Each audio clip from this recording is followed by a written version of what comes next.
si Vice President mismo ang nag-iisa dun sa kanyang side at siya lang mag-isa yung sumasagot. So it showed to everyone that she knew the activities of the OVP, she knew the budget of the OVP, at talagang makikita mo yung kanyang ginawang pagpe-present na iba ang institusyon ng OVP at iba ang person ng Vice President. So still, Vice President Inday Sara Duterte, dahil walang clear candidate ang administration, pero ngayon may mga float ng mga bagong pangalan, walang manggagaling sa kanila.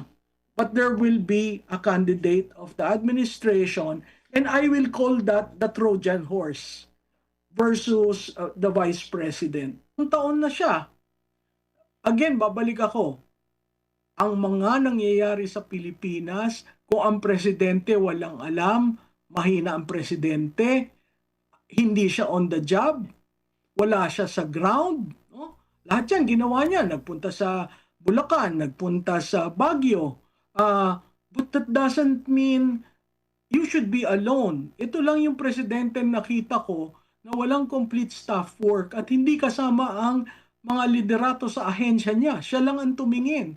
Ang sabi niya, gusto niya makita for himself. That doesn't talk well of your cabinet. No? Pwede mong utusan ang military, ang engineering brigade. Tingnan mo nga, ayusin nyo nga. I mean, there's so many things to fast track. Pero hindi niya ginagawa. Sino bang kontratista dyan? Tanungin nyo kung sinong kontratista at mabubulaga kayo.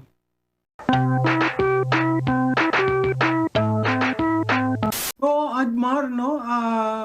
Unang-una, yung clarification na ginawa mismo ni Chairman Alvarez, Pepito Alvarez, Chairman ng subcommittee, ang tunay na storya diyan, ASEC ang pinadala. Ngayon, sinabi nga ni Congressman Alvarez, ang dapat yung second position sa OBP. Yun ay si Yusek Laika Lopez. At that time, I think she was sick. So si Congressman Alvarez ang nag-call. He made the call na i-defer na lang natin. Basta I can get a commitment from you na ikaw yung dadating. So yan ang nangyari. Nagpakatotoo si Vice President. Siya ang pumunta at sinagot niya ang mga tanong. Naging very direct siya.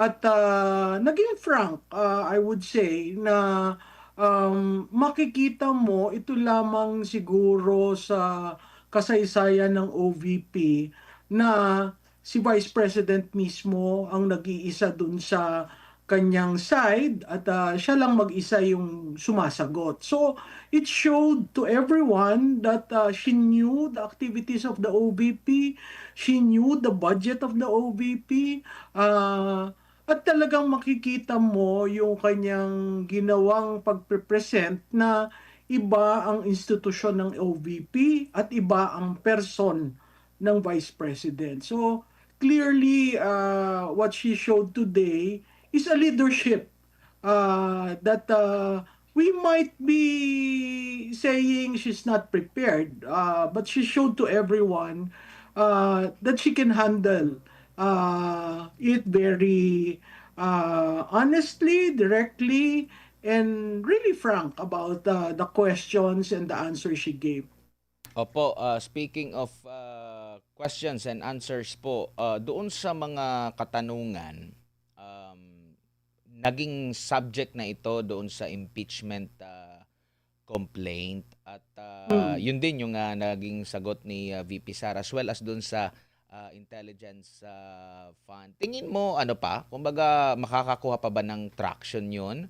Bakit kaya inulit-ulit nila na matagal nang naging issue, sinagot na, nagkaroon na ng pagsasampa ng impeachment, pero yun pa rin, parang same as useless pa rin, bumabalik pa rin sila doon sa kanilang mga tanungan. May traction pa ba yun na maaring magbigay ng negative? Alam natin na nakaapekto yung, lalo na yung mga last year, di ba? Nagkaroon ng mga survey, medyo naapektuhan yung sa grado ng perception ng tao kay VP Sara. Pero pag inulit-ulit pa rin, meron pa bang epekto itong masama kay VP Sara, Prof? Tama ka, Admar, no? Parang gusto nilang i-present uli yung counter-narrative na narinig natin ng 2024, 2023, no? Unang-una, wala siyang confidential fund na for this year and next year, no? So technically, anong itatanong mo sa confidential fund? Pangalawa, tama rin yung sinagot niya that that is a national security issue. Biro mo ang nagtatanong galing sa Makabayan Block, no? Pangalawa, 3 beses siya nabigyan ng unmodified opinion ng COA. Para mo tanungin yung sinubject ng COA sa mga issues, tama nga naman na dapat ang COA ang tinanong nila. Clearly, hindi naman mag-i-issue ang COA ng 3 years of unmodified opinions kung may mga issues. May tinanong doon si Congressman ko tungkol sa 3 million equipment. Maayos in-explain ni Vice President na ang sinabi niya, daan dun po na submit yung resibo, hindi lang tama ang pagkakasalansan. Kaya nga po nagkaroon kami ng Manual of Operations at linagay namin dun yung checklist. So makikita mo, may reform na ginawa ang OVP para sundan yung pagkakalista na hinahanap ng COA. Alam mo yung mga issues na lumalabas, usually yan, submissions lang, late ang submissions, mali ang submissions, o may explain. Certainly, nung minention ng COA na may 3 million pa sa equipment, na-resolve na yun kasi nabigyan ng unmodified opinion eh. So, hindi ko maintindihan kung saan nanggagaling yung mga issues na pinukol ni Tinio at ko. Consistently naman yung linya nila. So, parang ibinabalik yung issues na tinapon sa kanya at parang sinasabi, hindi naman yan na-resolve. Dapat maging factual tayo doon. COA issued 3 unmodified opinions for 3 straight years. Opo. Ang ginawa kasi nilang issue ngayon, ma'am, itong pinalulutang nila ngayon, no? Lumalabas sa social media, lalo na itong mga makakaliwang grupo, is yung mas na-highlight sa kanila yung pagtatanong ni VP Sara, which is nagpaalam naman siya kung pwede bang magtanong kung kaano-ano ni Kabataan Party List or ni Congressman Zaldico, si Kabataan Party List Rene Co, na nagtatanong sa kanya, which is pinayagan naman ng chairman ng committee at sinagot naman ito ni chairman ko. Ginawa nila ng issue yon. Sabi nila dito, squid tactics daw. Bakit hindi na lang daw sagutin kung kaano-ano mo ba si Mary Grace Piatos? Bakit hindi daw maipaliwanag kung saan ginastos yung confidential funds na malinaw doon. Tapos dito, after na ito, ma'am, after na ito, pero ano napansin niyo po, ma'am, doon sa kanilang pagtatanong, tapos parang wala yata silang napiga na maaring gamitin. Tapos parang dito na lang, ito na lang yung pagtatanong na lang niya kung kaano-ano niya si Zaldico, yun na lang yung parang pinagpiestahan nila, ginawa nila ng angulo na parang against pa rin kay VP Sara. Anong tingin mo dito? Siguro doon sa tanong na kaano-ano mo si Congressman ko, hindi na yun dinuktungan ni Vice President simply because it will drag Congresswoman ko to the issues of the left and where she operated when she was an active member of the CPP, NPA, NDF, and that is in the Bicol area, no? Hindi na lang niya pinalawak pero in-establish niya yung connection, which is an area of operation in Bicol. Ngayon dun sa pagtatanong niya na tungkol doon sa yung issue ng COA, Sunod-sunod yung tinanong niya eh. Ang una sa COA, tapos sa travel fund. Nasagot naman ng maayos ni BP Sara yun. In fact, may detalye siya, may numero siya, kumpleto kung bakit ganun ang mga sinama niya. Hindi siya nagtago sa isang naratibo na nakikita natin na ginagawa ng iba. Ah, ang makikita mo na ang budget niya minuscule compared sa budget ng presidente na 27 billion. Makikita mo na wala siyang confidential fund compared sa 4 billion confidential in intelligence fund ng Pangulo. At makikita mo simula nang inalsan siya ng pondo ng Kongreso, ginawa niya ang kaya niyang magagawa doon sa pondong yon. In fact, yung increase na 93 million ngayon ay nanggagaling lamang sa DBM. Sila ang nag-suggest ng ganong amount at makikita mo naman doon sa report ni VP kung saan ginamit. So, very transparent ang ginawa niyang proseso sa pagde-defend ng budget. Wala nang kulay, wala nang drama, direct to the point. Opo, bago lang si partner MJ, tingin niyo po naging mabait ba ngayon ang Kamara compare noong 2024 at ano kaya ang naging dahilan maaari bang mag-ricochet ang kanilang mga puna sa pangalawang pangulo kaya wala yung kagaya last time na kumbaga sabi nga ni BP Sara na may script na sinusunod? Oh, alam mo, Adman, napakabait. Biro mong tinatawag siyang Her Excellency, hindi mo magkaintindihan. Ilang beses sinasabi Her Excellency, Madam Vice President. So, ngayon siguro yung sinasabing parliamentary courtesy na extend sa kanya, makikita mo sa mga tanong, makikita mo sa na hindi freewheeling yung discussion, nakikita mong kinokontrol ng committee chair, both ng mother committee at ng subcommittee. Makikita mo ang pagbabago ng hangin. At natutuwa ako at pumunta doon si Vice President kasi kung hindi ka pupunta doon parang nanalo by default ang House of Representatives. Nakikita mo na walang script, na kahit may script yung dalawa, binabalik pa rin ang binabalik doon sa kasalukuyan. At makikita mo ang active role ng chairman, si Representative Alvarez, in supporting the Vice President by saying, ako na lang ang kukuha ng mga sa COA, ako na lang ang magtatanong, bibigyan ko kayo ng kopya. I mean, these things can be readily be made by by Tino and Co. But they chose to stick to their line. And that line is a makabayan line. Alam naman natin ang differences between the Vice President and the Makabayan Bloc. Certainly, yung threats to the national security, tama naman dun sa Vice President sasabihin, hindi ko pwedeng sagutin yan kasi national security aspect yan. What does that mean?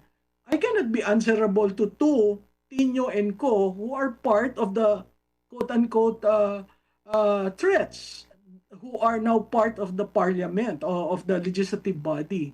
So it was a direct reply, and that is expected of her, knowing that peace and order is very important for her.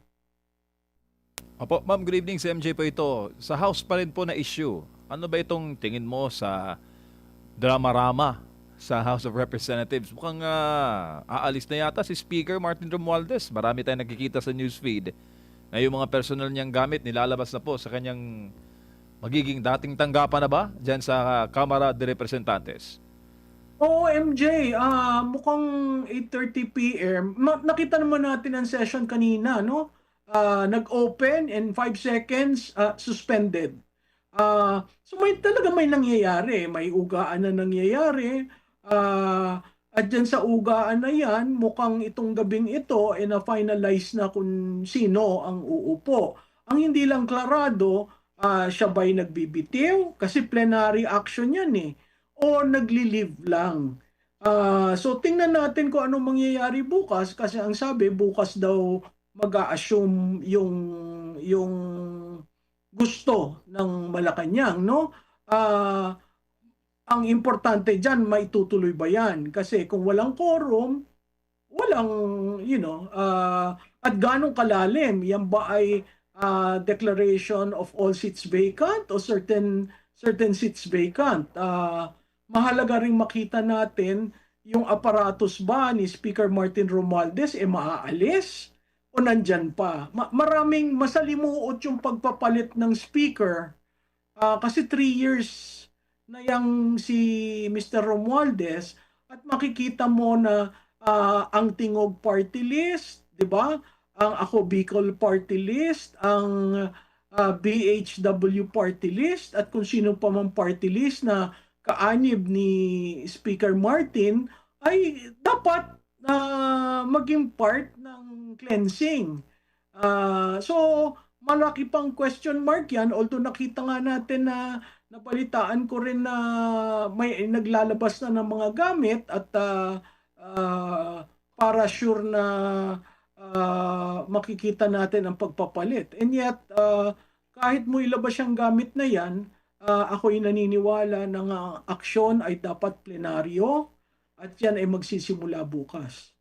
Ma'am, how will it change the dynamics sa Philippine politics at dun sa inaasahan nating takbo ng upcoming 2028 presidential race? Well, malaking pagbabago yan. Nakita natin na lininis ng Malacanang ang Senado, pinaltan, binalasa. Ngayon, House naman, hindi natin alam kung ganong kalalim yan. Sa tingin ko, ang majority floor leader will remain si Congressman Sandro Marcos. Mayroong panukala sa parehong chamber lowering the age of President and Vice President. I don't know if that will happen. If that happens, then 2028 is so fluid that we can only predict the outcome once the candidates file their certificate of candidacy. Internal surveys show that it's still Vice President Inday Sara Duterte dahil walang clear candidate ang administration. Pero ngayon may mga fino-float ng mga bagong pangalan and I don't think the administration will allow an unopposed candidate, no? And I understand that the go signal to put together a war chest for 2028 has already been made.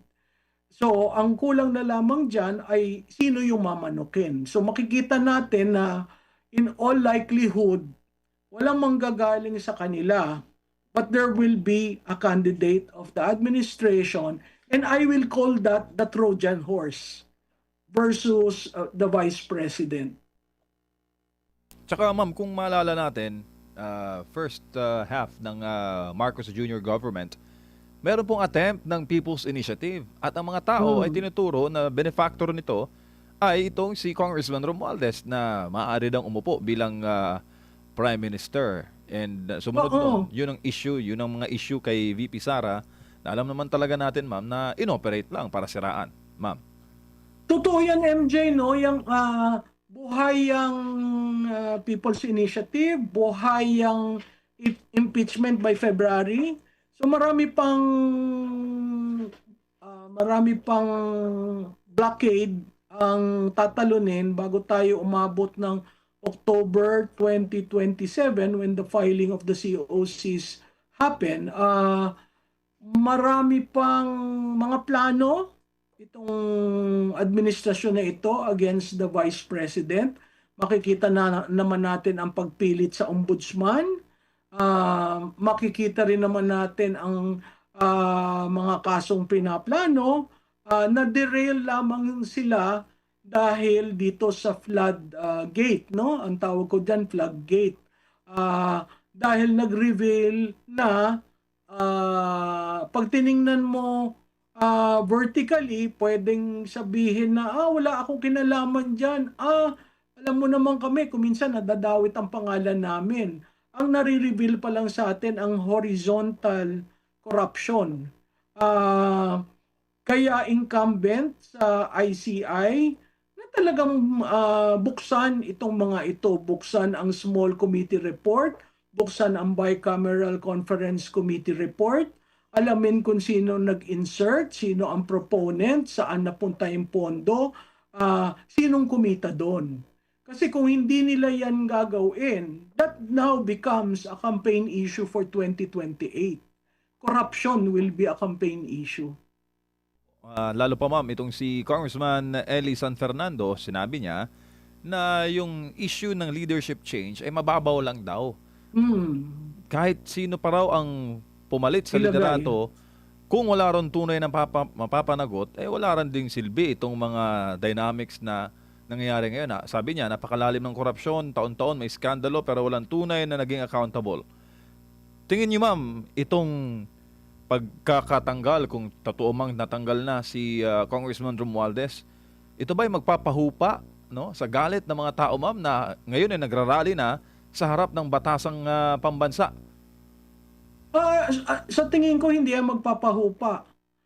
Hanggat hindi ma-reveal sa public yung mga sinabi ko kanina. Alam mo, isa pang critical dyan, ang balita ko, may ilang members of Congress na tumaas ang SALN nila in the past 3 years. One even went as high as 51% increase. So makikita mo talaga na yung SALN is a good control, but since it's not made public, hindi natin alam kung gaano sila yumaman while in office, no? Napakahalaga niyan para natin talaga puksain ng korupsyon. Kasi kung mag-FOI ka pa bago mo makuha yan, napakahirap gawin yon. I-add ko lang, no, itong mga itong 20th Congress, natatandaan nyo ang taong bayan galit na galit dun sa liquidation by certification. Walang kumikibo sa both chambers to remove that. Yun ay mga signos na sandali lang, ano ba tayo? Sarsuela ba ito? Sarsuela ba ito? Or budol na naman? No? Kasi merong pinapakita, kunyari yung 25 projects na reveal sa isumbong mo sa Pangulo. Ano ba yon? By design, na 25 lamang, ang kinote ni Presidente nung second zona niya, 5,500. Nasa na yun? So, we're just getting the peak of the iceberg. We're not getting what is really down under the body of water, na lahat tayo hindi naman natin nakikita, iilan lamang ang may alam. So, kung gusto mo talaga ng cleansing at seryoso si Mr. Marcos na legasiya niya ito, kailangan talagang buksan ng libro. Ma'am, puno na ba ang salop, ma'am? Kasi maraming mga Pilipino ngayon, maraming nagko-comment sa ating live stream na sila yung mga taga Mindanao, sila yung mga taga Visaya, sila po isusugo dito bukas sa Metro Manila para po ibigay ang suporta sa nangyayari po ngayon na panawagan, no, na ng tunay na hustisya. Kasi ma'am, hindi naman ito mangyayari, ma'am, itong nangyari sa issue ng flood control kung hindi po finact-check, no, ng ating kalikasan, ng ating dakilang ama, itong mga sinabi ni Marcos Jr. na mahigit 5,000 proyekto tapos na. Days after ng SONA niya last year, yun na, finact-check. At the same pa rin ma'am, nangyari ngayong taon. Dahil nga itong problema natin sa pagbaha ay yearly. Dapat nga memorize na natin, ma'am, yung solusyon dahil nga taon-taon tayong binabaha. MJ, alam mo, malaking pasasalamat sa Poong May Kapal kasi ilang beses tayo binagyo at nakita natin, sandali lang, dati dito hindi bumabaha. Ba't ngayon bumabaha? Di ba? Naging systemic yung pagbabaha. At yun ay naging signos sa lahat. Sandali lang, nagbabayad ako ng taxes. Bakit ganito? 'Di ba? Until na-discover natin na merong mga bayad na projects pero wala. Nakita natin substandard. So, tayo na mismo, ginabayan tayo ng Panginoon Diyos sa nangyayari sa ating bayan. Kaya yung tanong mo, puno na ba ang salop? Oo, marahil hindi natin nakikita yung ibang lumalabas, pero may hangganan at sana wag abutin dun sa hangganan. Maraming nagsasabi ang Pilipino hindi katulad ng Nepalese, no? Ah, pero ako, nagbabadya ako, wag na niyong paabutin doon. Kasi sila mismo, ang mga mayayaman, tulad sa Forbes Park, di ba? Naglalagay na sila ng mga plywood, tinataasan yung mga gate, nagre-request ng security, additional security. Sana hindi maging clash ng may kaya at walang kaya. Bakit masakit sa ordinaryong tao? Kasi halos nagtatrabaho sila, grabe ang pagtatrabaho nila, pero sa basic means lang, no? Sa pagkain nila daily. So nakakaawa pagkatapos yung bahay na naipundar nila, abay babahain. Wala naman tayong insurance na nagsasabi o pag kayo binaha, pwede kayong makakolekta. 'Di ba? Kahit na pumunta ka sa Pag-ibig or sa mga housing agencies na napakaliit lamang ng ibinibigay. Para sa ordinaryong Juan de la Cruz na malubog ang bahay mo at ikaw ay halos daily wage earner lang, napakahirap na sitwasyon yon. At tuwing bumabaha ka, nakikita mo yung pinundar mo, nawawala, nauubos, dahil meron palang nagnanakaw, meron palang yumayaman, meron palang pinagplaplanuhan. Imaginein mo yung pondong yan. At hindi ako naniniwala na walang alam ang speaker dahil walang nangyayari sa House of Representatives na hindi alam ng liderato. Kahit sa Senado, ganun din. At hindi rin ako naniniwala na hindi alam ng presidente. Kasi siya ang pumipirma ng budget. 'Di ba? Ang buong bureaucracia ay parang lumalabas syndicated na. Pag tiningnan natin ang DPWH at ang tinitingnan pa lamang natin ay DPWH, doon pa lang sa flood control. Hindi pa natin nabubuksan yung ibang proyekto ng DPWH, farm to market o farm to sabungan, 'di ba? Hindi pa natin nabubuksan ang school building project. Hindi pa natin nabubuksan ang DA, ang agriculture. Yan yung mga hotbed ng corruption eh. So ito, napakaliit lamang na ito, pero hindi natin nakukuha ang nais ng sambayanan na malaman ang tunay na storya.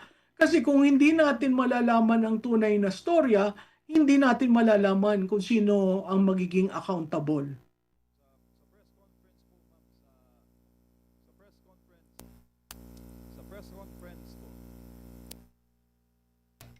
Prof, lipat lang ako dito sa kay controversial din na congressman, Gen Z na congressman si Kiko Barzaga.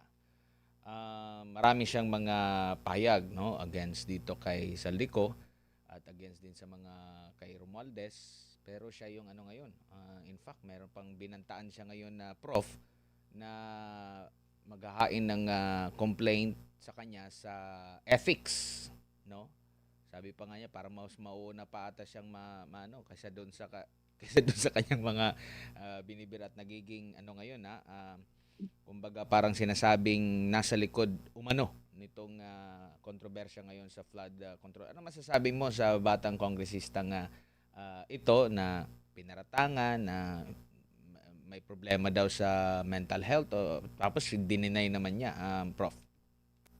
Alam mo, Admar, hindi nyo napupuna. Tuwing merong kongresista na tatayo at question sa liderato, nagkakaroon ng demolition job sa kanya. Nagsimula yan kay Congressman Chanco, Congressman Benitez, lahat na kumokontra sa liderato ng House of Representatives may demolition job. Kaya nga sabi ko, kailangan baklasin rin yung appendages ng operasyon ni Speaker Martin Romualdez. Ngayon, kay Congressman Barsaga, ako ay sumasaludo dun sa bata. Kasi it took a Benjamin of the House to raise the issue. Simple lang, ano bang kasalanan niya? Ang kasalanan niya magsalita, ang kasalanan niya magsabi ng katotohanan, ang kasalanan niya magmiyaw-miyaw, hindi daw yon tamang behavior ng isang kongresista. So ang tanong ko dun sa humuhusga, ano ba ang tamang behavior? Yung magnakaw ka? Yung mag-insert ka? Yung you gain advantage? May conflict of interest ka? So ako, at ang biro mo, ang sinasabi ng may mental health issue yung bata. Pero kaya ako sumasaludo sa kanya kasi consistent eh. At may logical ang kanyang reasoning kung bakit niya yun ginagawa. Tama ba? Walang huhusga dyan, kundi ang kanyang mga constituent. Kung ang huhusga lamang ay colleagues niya, abay tama rin, biro mong ilalagay sa ethics, ang daming ethical questions dyan. Doon na lamang sa 67 congressman contractors, no? Hindi ba yon may ethical issues? Hindi ba may ethical issues yung mga congressman na nagde-defend sa kanilang kapwa-congressman? Hindi ba may ethical issues yung party list na grupo na nagdedepende sa kanilang mga kasamahan sa party list? So let's call a spade a spade. Ano ang maling ginawa ni Congressman Barsaga? Magsalita, may karapatan ng tao. Magsabi ng direct contrast, may karapatan rin yung tao. Hindi naman siya nanggugulo. Kung sa tingin ng mga mas nakakantandang henerasyon na pambabastos yon, sa tingin ko, they are losing track of the Generation Z. Bakit click na click si Congressman Barsaga? Because he's telling the naked truth in a very creative manner. Hindi naman siya nanggugulo. So, kung considering, at siya'y nag-resign, bago niya yan sinabi lahat. Diba? Saan ka nakakitang kongresista, first termer, nag-resign sa partido niya? Dahil hindi niya gusto ang nangyayari at ginagawa ni Speaker Romualdez. Mali ba yun? Yung iba dyan, hindi nga nagre-resign. Umipirma with the blanket authority dahil natatakot mawalan ng kanilang benepisyo. So, out of the 314 legislators, if there is only one Kiko Barsaga, nung una ko narinig yan, sabi ko, there is hope in the country. Opo, and meron pang isang congressman, no, na kumbaga nung time na na-mention yung apelido ni Congressman Toby Chanco, habang tinatanong niya itong si Agriculture Secretary Laurel, no, patungkol dun sa 'di ba, yung pinakamalaking importer ng galunggong na mention, tapos wala namang problema, 'di ba?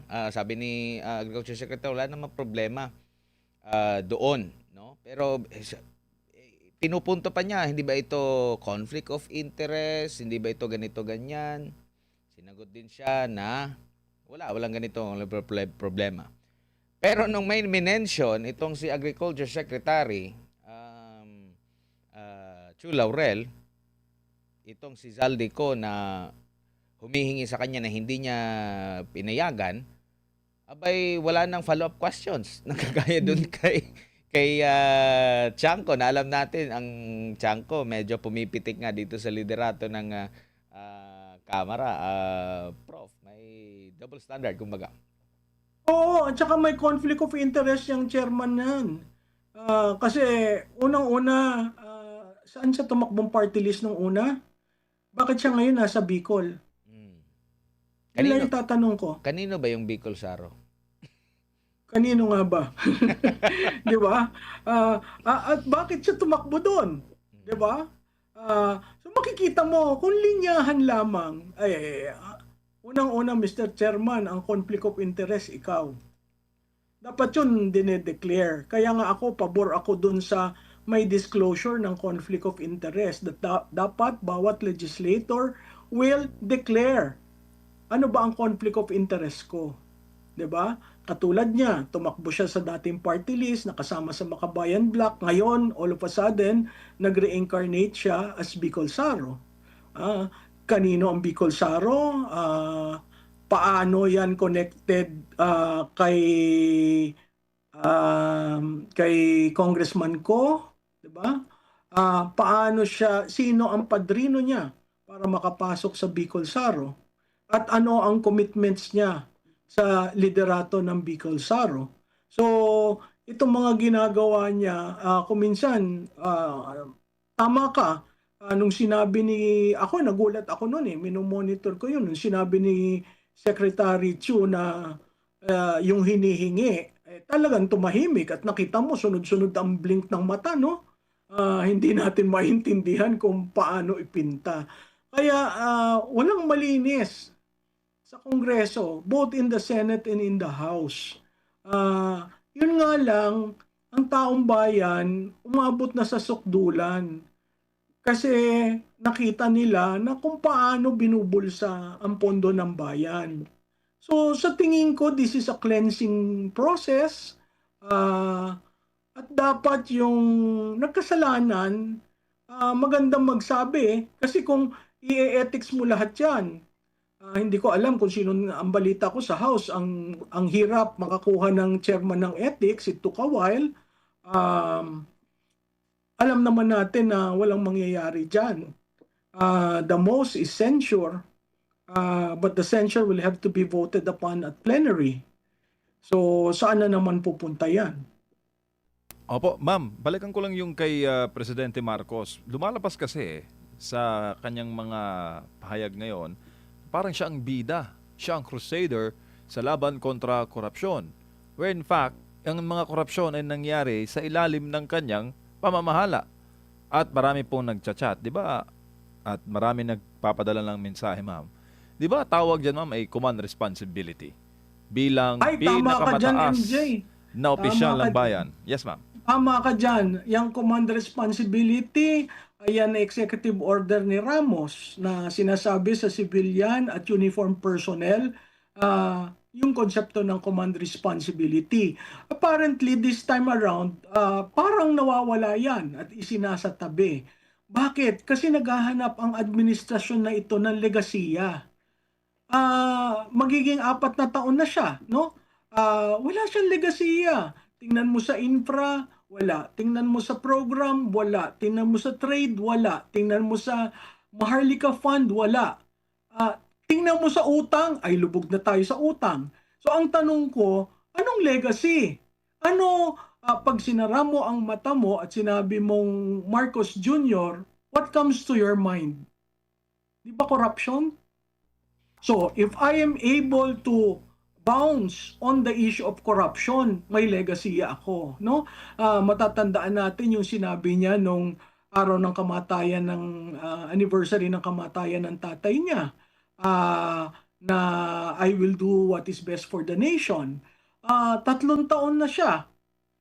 Again, babalik ako. Ang mga nangyayari sa Pilipinas, kung ang presidente walang alam, mahina ang presidente, hindi siya on the job, wala siya sa ground, no? Lahat yan ginawa niya, nagpunta sa Bulacan, nagpunta sa Baguio. But that doesn't mean you should be alone. Ito lang yung presidente nakita ko na walang complete staff work at hindi kasama ang mga liderato sa ahensya niya. Siya lang ang tumingin. Ang sabi niya, gusto niya makita for himself. That doesn't talk well of your cabinet, no? Pwede mong utusan ang military, ang engineering brigade. Tingnan mo nga, ayusin nyo nga. I mean, there's so many things to fast track. Pero hindi niya ginagawa. Oo, naglagay siya ng sumbong sa Pangulo, pero pag tinignan niya yung website na yon, nakalagay 25 contractors lang. So, bakit ganon? 'Di ba? Again, part ba ito ng pambubudol na ginagawa ko, linalabanan ko? Kung titingnan mo, ang tagal bago na name ang ICI. Ang tagal bago masabi kung sino yung kasama. I mean, you don't announce half-baked measures. Dapat yung pagka-announce na napirmahan ko yung EO, ito yung mga kasamahan dyan. But it took a while. Tapos lumabas pa yung mga balita na merong hindi nag-agree, merong umayaw. So napaka-importante when it comes to fighting corruption, gawin mo lahat ng dapat mong gawin. Hindi pa nga natin pinag-uusapan yung repair sa PICC para sa ASEAN Summit eh. So pag tinanong mo, sino bang kontratista dyan? Tanungin nyo kung sinong kontratista at mabubulaga kayo. So again, is this just a makeover or is this a serious effort of the president to really get down to the bottom of things? When you look at the EO, wala namang kulang ang kapangyarihan na binibigay. May dalawang versions na, may sa House at sa Senate na ini-institutionalize. So saan ito darating? Matatapos ba ang resulta ng kanyang Independent Commission for Infrastructure? At ang tinitingnan lang natin flood control. So doon lang nakafocus. So ang tanong ko, dinisign ba ito para lahat ng tao mag-focus doon at huwag tingnan yung iba? So medyo telling yan kasi hindi, di ba mahilig sila sa whole of nation and whole of government approach? Definitely this is not one. Opo, ma'am, mayroong nagsabi na medyo limited lang itong ICI, itong Independent Commission na ito, compare sa kapangyarihan like kagaya dito sa Senate Blue Ribbon na committee. Kasi nako-question nga din dun sa Kamara kasi nga ang pinagdududahang merong mas maraming involved ay ito ngang mga sinasabi mga mambabatas daw dyan sa Kamara. Ano nakikita nyo po, ma'am? Tama po ba na magiging limited? Kasi hindi nila, kung halimbawa, kung ipapatawag nila yung mga congressman, kakayanin ba nila? Magiging limited yan. Limited kasi walang contempt powers, di ba? Tapos walang definite time frame. It's an open-ended thing. Ngayon, ang tanong, maghihiring pa ba ang Senado at ang House? Kasi siyempre, dapat pareho ang resulta niyang mga yan. Kung hindi pareho, mas maanghang yung isa, magkakaroon ng problema. Alam mo, ang challenging dyan, tinanggap ng country head ng SGV. So that in itself is a challenge for the country head to really come to the bottom of things. If we're coming out with half-baked results covering only the 15 contractors, then makikita natin, sandali lang, parang inayos na yung, ito lang ang titingnan nyo ha, wag na kayong titingin sa iba. So mahirap yun. At kung hindi mo tinitingnan sino ang proponent ng insertion, wala pa dyan yung parking at salsala, napakalawak ng tatapunan mo ng net para makakuha ang mahila mo kung sino yung mga isda na yan. At the rate we're hearing, certain personalities are already leaving the country and getting rid of their assets in the country. So medyo mabagal at hindi ko nakikita ang BIR na ang BIR kung sino-sino binibigyan ng LOA, no? Itong mga ito, ba't hindi mo bigyan ng LOA? Yung 15, bigyan mo ng LOA. Wala tayong nakikitang ganyan. Si Diskaya, medyo umaksyon ang customs. Pero we don't hear of cases filed. No? Before you can do those things, ang AMLA nag-seize ng banks. Again, no cases filed. So, until we get to that point where cases are filed, then we can see it's moving. But right now, it's all she says, he says, then the politician will counter, and then the president will say, lahat ng mga politiko naman, ganyan parati kaming nasasama, parati kaming nachichismis. Pero wala namang preba. Hindi kumuha kayo ng preba. I mean, the arms, the machinery of government was so fast in bringing President Duterte to The Hague. Okay? That is proof that you can do things. I do not understand why you cannot do that now. Pondo ito eh. Pondo ng epekto, crimes against Filipinos. 'Di ba? Ilan tayo? 120 million Filipinos? Ilan na apektuhan ng baha? Ilan na nasisira ang properties natin? And yet, they do not do it fast. Meanwhile, certain people are leaving, one of which is in the US in the guise of a medical condition, but his air assets are being sold left and right or being brought outside the country. So ang tanong ko, ano ito? Budol? Opo. Bilang panghuli na lamang po, ma'am, ano pong take nyo dito dahil sa darating na September 21, parang ano din ito, di ba? Anniversary ng martial law. Yeah. Magkakaroon daw ng malawakan. Iba't ibang mga grupo din na ito dyan po sa Luneta. Ano po ang masasabi nyo po rito? Admar, ako ang aking panawagan, ibabaho natin ang mga kulay natin. Ako, na-associate ako sa berde, may mga kaibigan ako nasa pink, may mga kaibigan ako nasa dilaw. Siguro ibaba muna natin ang mga kulay natin, maging Pilipino tayo, ay paglaban natin ang Pilipinas. Huwag yung mga kulay natin. At sana, ang pahiwatig ko, pumunta tayo, lumabas tayo, ipakita natin ang lakas ng Pilipino, pumunta tayo sa EDSA, pumunta tayo sa Commonwealth, pumunta tayo sa Luneta. Lahat naman siguro ho ay welcome dyan, wala naman siguro magbubu, at kung may magbu, okay lang yan, dahil para sa Pilipinas natin. No? Mahalaga na magsama-sama tayo, mahalagang ngumiti tayo sa isa't isa, dahil ang kampanya ho, isang araw lang yan. Matapos ho niyan, Pilipinas tayo na buo. So para sa Pilipinas nating mahal, tayo po ay magkasundo kahit sa isang araw na yan. Mahalaga po yung araw na yan sa ating kasaysayan at pilit na pigilin ng administrasyon na ito ang September 21. Kaya nga ho ino-offer as a sacrificial lamb si Speaker. Pero despite that, wag po tayong maging masaya na siya'y umalis o magbabakasyon lamang dahil marami pa po tayong galamay na kailangang alsin, mga galamay ni Mr. Romualdez na kailangan nating alsin. Kasi kung hindi ho natin yan aalsin, paulit-ulit po itong problemang ito. Prof, maraming salamat po sa inyong oras at panahon ngayong 10 oras ng gabi. Sa ulitin po, ingat po kayo. Thank you, ma'am. Maraming salamat, Admar at MJ, at sa mga nakikinig sa inyo. Tayo po'y palakas, tayo ang lakas ng bayan.